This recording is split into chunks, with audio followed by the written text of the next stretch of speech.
Hello everyone, this is Heroes Trivia. Welcome back to Season 4 of our Subscribers Game Tournament as we continue here in Round 3. In our second pairing here, or Match 3, we have Trivenicus attacking versus Heavenly Demons defending. And let's take a look at how they arrive at these generals with their pick and ban phase. And to kick things off with the first round of bans, we have Trivenicus banning away Yan Baihu, Han Fusong, and Yuan Shao. And then Heavenly Demon on the defense, banning away Cao Ren, Xu Huang, and Zhang Jiao. So for both sides, it seems pretty standard. For the attacking side, they don't want to be going into those city streets against poison volleys and hail of arrows, as well as disencouraged to give all troops basically unbreakable, especially if you can just park Yuan Shao outside the walls as your units scale the walls or fight through siege towers. And then for Heavenly Demon side, the defense, they don't want to deal with infinite healing, overall strong general in Xu Huang, and invincibility and the chance of sailing out with those Messenger of Heaven on Zhang Jiao. Then for the first picks, we have a selection of Wu Tu Gu by Trivenicus. So this signals that he's going to use those Javelin Spear Guard with a turtle formation as his way to approach towers, and it's answered by Sima Yue for Heavenly Demon. Now, Sima Yue is a cheaper alternative to Xu Huang and Sun Jian. Very similar Sentinel with Unbreakable and the ability to use Flame the Phoenix, but he's cheaper than the other two options. So for the defensive side who has less funding, this makes a lot of sense. And then for the next round of bans, started by the defense, we have a ban of He Man. So mostly Hail of Arrow. And then for Trivenicus is a ban of Zhang Liao, which is a smart defensive pick because his ability activates when you have less troop power than the other side. And since defensive side has less money, they automatically start with less troop power, so the incredible attack speed and melee evasion global buff would be active on Zhang Liao. So that's also a pretty popular defensive pick, and getting a band out of the way here is definitely very smart.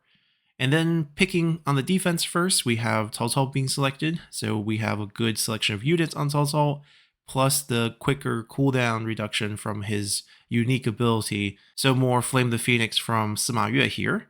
And then to answer that, we have Liu Zhang selected by the attacking side. So we have Ceasefire, obviously, Dongzhou Bing for troop selection, and maybe this is where Trivenicus will get the fire arrows to take out the towers. A very efficient use because primarily they're still a spear unit, which makes them quite strong, but they also pack the fire arrow capabilities. And Liu Zhang's Ceasefire can be used offensively. You can freeze the enemy generals in place, and then send one of your generals who you kept out of the range to go in and try to kill the enemy generals when they're basically standing still. Now for the last round of bans, started by the attacking side, we have Mu Lu taken out, so worried about those elephants since he is obviously packing a bunch of spear infantry from the Javelin Spear Guards, which are also good against generals by the way with their Javelin range weapon. And those Dongzhou Bing, so I'm guessing close to maybe even 12 units of spear, worried about the elephant, destroying them outside the walls. And then we have another Hail of Arrow ban in Taishi. So pretty much all the Hail of Arrows have been removed from the game, and for the last picks here, which are blind, we have a selection of Pei Wen Shao on the attacking side, so strong general with the buffs and debuffs. And then Sima Yi picked by Heavenly Demon, which is an interesting selection. Now, in terms of general versus general battles, this definitely helps because you have Whitewater, which shuts down things like Ceasefire, which needs to get close to you. You pretty much neutralize Pei Wen Shao. But in terms of combat strength, it is quite lacking to have Cao Cao and Sima Yi on your side when the other side's coming at you with Wu Tu Gu. And of course, he doesn't know this at the time, but Pei Wen Shao as well. Now, Sima Yi might be able to recruit some range options to kind of defend those walls. We'll see how Heavenly Demon wants to fight this out, and we'll do this by taking a look at their units. So looking at the unit side of things, Trivenicus is bringing exactly what I thought he would bring, 6 units of Javelin Spear Guard. These will be in turtle formation, moving up to the wall, getting the aggro from the towers, and also providing Javelin to shoot at any generals who might want to come out and try to disrupt them. And then we have the 6 Dongzhou Bing, who has the secondary bow weapon, which they can use as fire arrows to burn down the towers, both on the wall and inside the city. And then finally, we have some crossbows on the Yellow Turban General Pei Wen Shao. So I guess these are to provide range support, a little bit of a range threat It's an interesting army composition. They're not really afraid of cavalry, but they are really afraid of elephants, which he kind of telegraphed by banning Mulu. So perhaps on Heavenly Demon side, that last pick of Sima Yi might have been better if it was someone like Meng Huo, who could also bring some elephants to the fight. But as we can see, we have a mix of Qingzhou unit on Cao Cao and a northern infantry as well, and a very cheap cavalry. There is really not much funding for the defending side, so unit selection is going to be very limited. Qingzhou units are a good choice. And then we have the very expensive Xu Raider version. I think this is the heavy version on Sima Yue. They're basically like Yellow Dragons, pretty fragile defensively, but very high charge. We'll see how they perform here. And finally, on Sima Yi, we have a few range unit that are very highly leveled up, which might come as a disappointment because they are not going to have many targets to shoot at, as he probably should have foresaw that with the selection of Wu Tugu and Liu Zhang, which are the two selections he can see, you're facing a lot of shielded spear units, so crossbow and onyx dragons are really not going to offer much to this defense. And we'll see how this one plays out on the battlefield. Alrighty, as we load into game here, we can see deployment's pretty conservative on both sides because of lack of vision. We have Heavenly Demons huddling his troops together in the center, and Trivenicus is all the way at the edge here, outside of any potential range. I think the choices here is he's worried about them guessing correctly where to place the trebuchets and the crossbows so that in case they're placed on one side, for example, here, he can go to the other side pretty quickly, and vice versa. So in this case, I guess he's attacking from this direction here. Yeah, we might actually fast forward this first part because it's just going to be a little bit of wiggling. Yep, it's just basically finding out where the trebuchets are placed and neutralizing that, and then going to that direction. He's going to be exposing himself because the tree's not that dense, so the defense also has a chance to be put on the other side. We picked this map because it's very balanced. It's a perfect square with the same setup on each side, and surrounded by trees on almost all sides. There's a little open spot over here, but even with this, they can hide over here, over here. Same thing here, but wait, is there... Okay, he left his siege weapons on this side as decoys. Yeah, I was like, there's something over there? Yeah, no one's manning them. Usually players do that. Usually players play mind games. In the previous matchup, we saw them play double mind games where they just left units on top of them and be like, you know, we are here, but are we really here? But it turns out they are really there, and it didn't actually work. All right, let's hop into here. We're now on the correct side of things. Should be a pretty predictable approach. It's going to be all the Javelin Spear Guards in Turtle. They're not Turtle yet because that would slow them down, but once they are in Turtle, they're going to be marched up to the gates, probably laying flat across, and then letting the Fire Archers from Dongzhou Bing go up there and just shoot down these towers, and then, you know, they're not using any of their siege weapons. But another good thing about Pei Yuan Shao is that he has the mace. The mace weapon's really good at destroying gates, though they're definitely going through the main gates here. And if anyone tries to stop them, of course, Liu Zhang's ceasefire is always a threat. And plus, on this side, the general selection, they all use swords, and well, Cao Cao's sword is actually quite strong in terms of damage. Sima Yi's sword is one of the weakest swords in the game, and then this one's slightly better, but still. The overall damage on the generals are quite low. Also health level, 40k, 25k, 20k. Only Cao Cao and Sima Yue are unbreakable. Here comes the turtles. On this side, 40k health, 54k health, and 25k health on the ceasefire user. So definitely the general advantage favors Trivenicus here. And he definitely brought the units to kind of neutralize the towers. Definitely very experienced siege player. For Trivenicus, I think given how he's setting up, not Trivenicus, sorry, Heavenly Demons, the defensive side, with how he's setting up the defense inside, he has given up defending the walls. That was never his tactic. He wants to use this interior wall here and the narrow streets to utilize his range units and the towers over here to defend, which I guess is one approach, especially with limited funding. You don't want to overstretch your army out.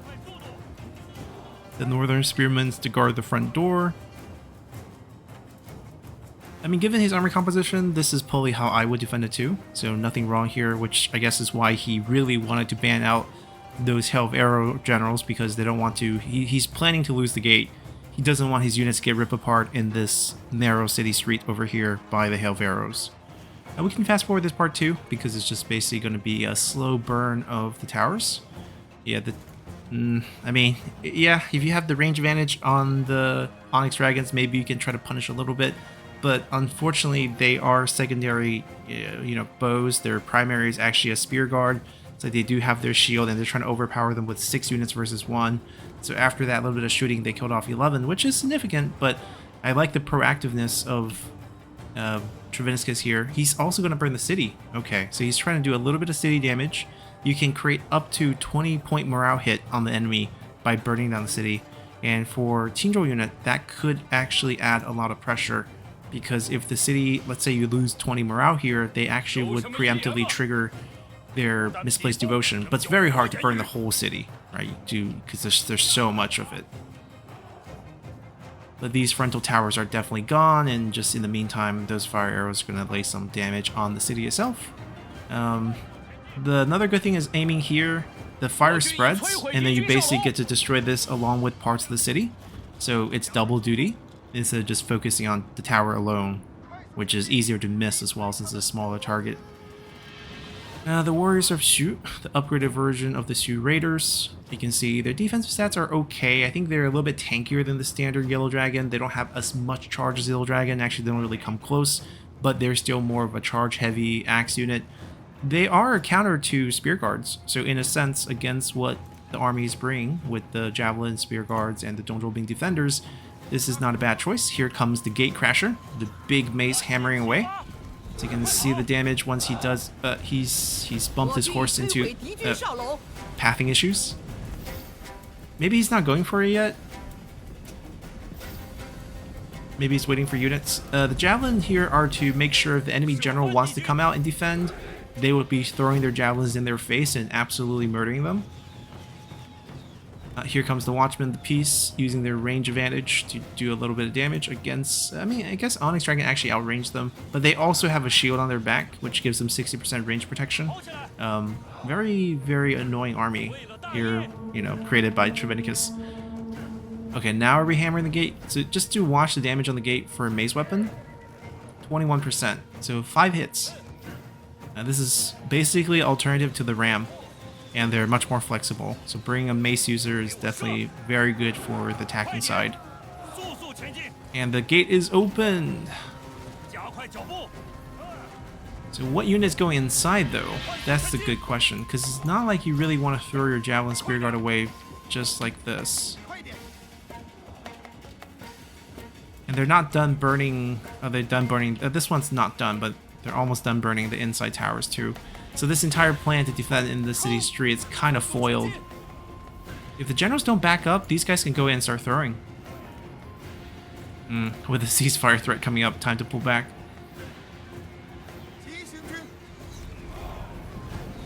So I think, okay, Tremendous is going to take it quite slow. It's going to take the full advantage of the Watchman of the Peace and just lay down some fire. Because these guys, I mean, these guys are in turtle, but these guys are not. Still 100%. Wow, the shield wall percentage. Very strong. So they're impervious to range, except for the Tinjol units on the back here. More fire damage to the city. Yeah, the one poor militia lancer. There's no vulnerable target on the other side to even charge out at. Here they come. They're coming in. Maybe turn off their fire will, because that would be a wasted javelin throw. There's not much to do to stop them. Because of the ceasefire threat, just by not using it, your generals can't actually come in. Oh, the javelin's being wasted. Javelin's being wasted.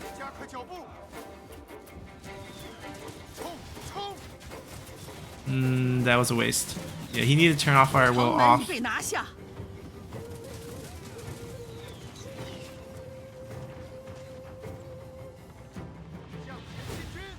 Oh. Okay, I guess the range would cancel. Yeah, the range would cancel that out. So right now they can't do much. He has to go out and give them a bonus. So I guess ceasefire is not a threat, but the general combat capability and the javelins are definitely a threat. Okay, they're going in.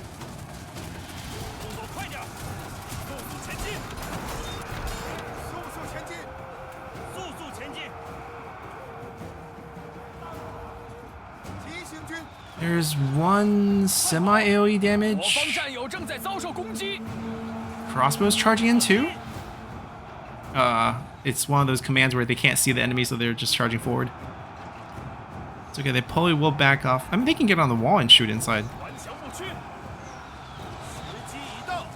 Sima Yi's actually super useful here. I would put him in the front. There's a range limit with the mod change. He has to be within 100 meters. So I would put him maybe over here. And provide some reinforcements. Yeah, Sima Yi's slightly out of range, I think. Oh no, he's in range. How did they pull that off? I guess there is like a slight timing gap where you can click fast enough, you can make it happen. Time to dismount. Dismount and fight back. Dismount and fight back. Especially if you're going to use the buff. Oh, don't just sit there. Don't just sit there. He has no health. This is a mace. This is no good. Yeah, Heavenly Demon really needed to dismount there and fight. Well, they had the bonus. They had 160% melee evasion. Just let him come in there and just smack him in the face with a charge. Charge bonus goes through evasions, so that's why when he charged at his face, he actually got to do some hits. They gotta use their generals. They can't fight this without generals. Oh, we gotta dismount. Sima Yi's low. Yeah, those two hits really did a number.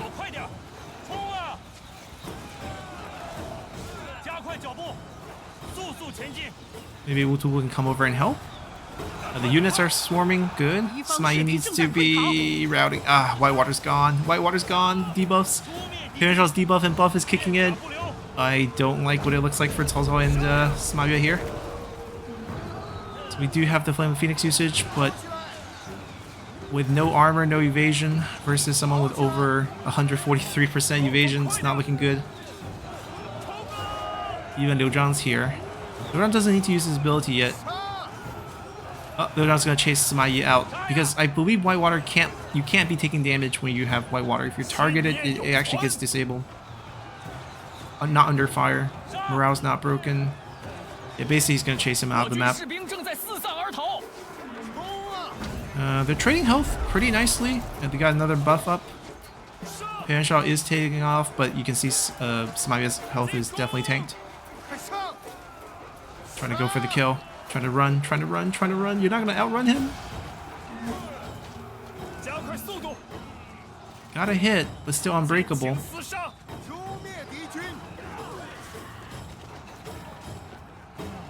And they are holding the streets just fine. The spear guards are never great offensive units. Basically, the generals would have to help them. But right now, the general's in the middle of a very tough general fight. It's close, actually. After the dismount, depends on who kills who here. Wutugu is taking a lot of damage. Whitewater's shutting down his ability. If Sima Yi can stay alive here and just get the kill, it's super close. Another Flame of the Phoenix. Who kills who here? Oh, they got the knock. Keep going. Still alive. Oh, they killed Wutugu. Okay. Get out. Get behind their units. Liu Zhang is on the other side. Pianshao's coming back. If they can kill Pianshao here, yeah, they're buffing their infantry. They have ran out of ammo, but they're going to be thrown into combat here. They killed how many? 97? Not bad, actually.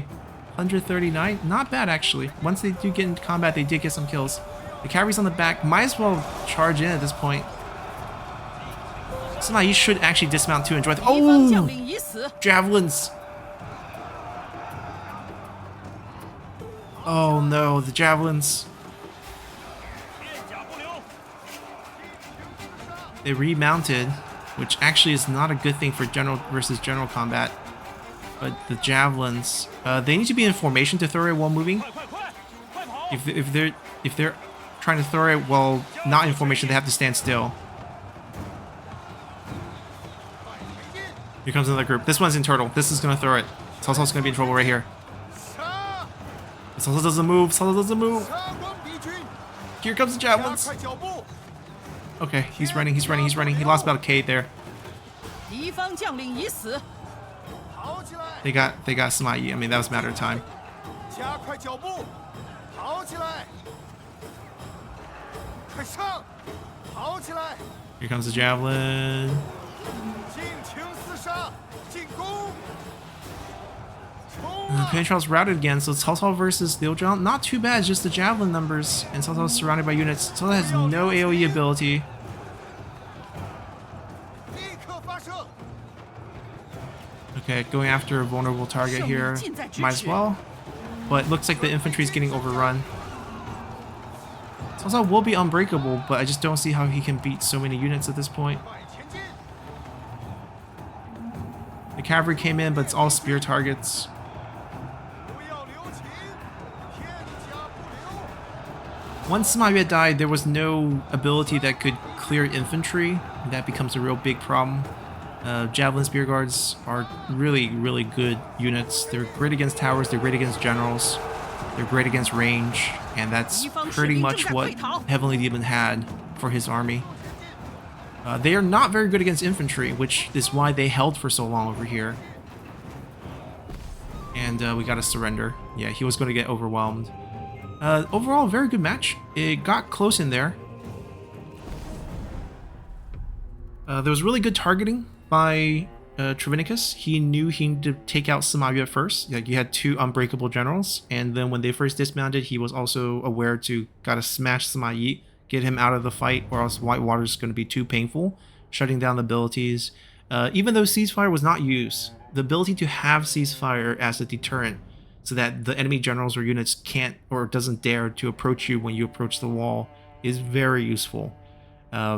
Just by having that and keeping your units pretty much clear to claim the first wall. I mean, in a sense, Heavenly Demon was never going to try to defend the wall, but if he had good units, even if he had elephants, for example, just having Ceasefire shuts down that charge, right? They come close, you Ceasefire them, then you move your javelin up and you throw the javelin at the elephants.